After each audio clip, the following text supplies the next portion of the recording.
Drink tank, unleash! Today is Fizz.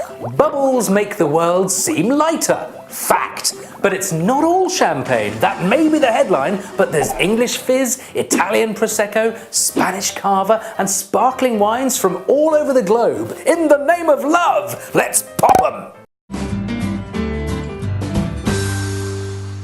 First off, how do the bubbles get in the bottle? Well, word is, it was actually invented by an Englishman, Christopher Merritt. Google it, you might find it to be true. There are several ways to get the bubbles in the bottle. The traditional method is probably the most famous. That's the one they use in champagne.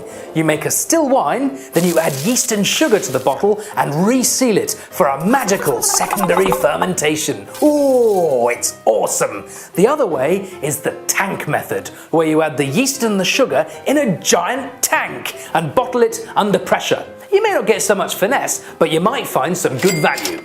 Prosecco is a fantastic example of a wine that's been created under the tank method. It comes from Italy's Veneto and it's magnificent on its own, fruity and fresh, surprisingly amazing as a match with mozzarella cheese, but also it is the ultimate when making sparkling cocktails. Think of Bellinis. You add some peach puree to the glass, top it up with Prosecco. Oh, it's summertime and I don't care if it's December outside.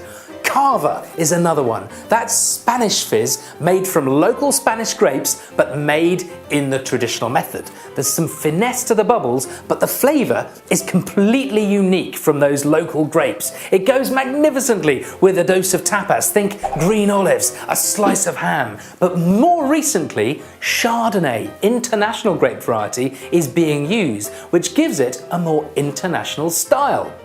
Other traditional method sparkling wine, well, you've got England, the glory of our great coast. Now, Kent and Sussex are only about 1 degree cooler than the Champagne region, and the soil type is very similar. Same grape varieties, same know-how, fantastic quality, and a serious region to bear in mind for the future. What could be more patriotic than toasting the Queen's speech with a glass of English fizz on Christmas Day? You could also look to the shores of New Zealand. They're making some amazing value sparkling wine out there. Or France, outside of Champagne, creates a sparkling wine called Crémant.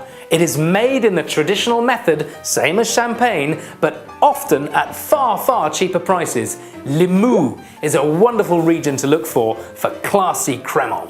And finally, the first family of fizz is, of course, Champagne.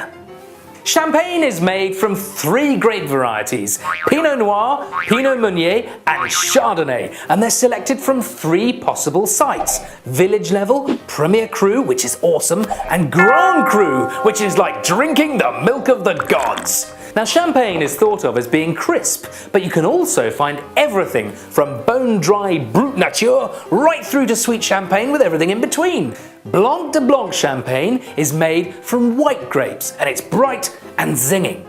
Blanc de Noir is made of red grapes, which is richer and fabulous with food. Rosé is made either by dipping the black grape skins in the wine for a short time or by blending a jot of red with a dose of white wine. Vintage fizz comes from a single year, but then you get the prestige cuvée.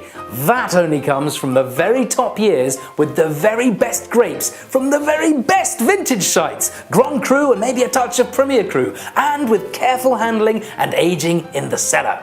Rodera's Cristal, Paul Roger's Cuvée Winston Churchill, Tattinger's Comte de Champagne and Martin Chandon's Dom Perignon are several examples. Fizz, it's phenomenal! Cheers!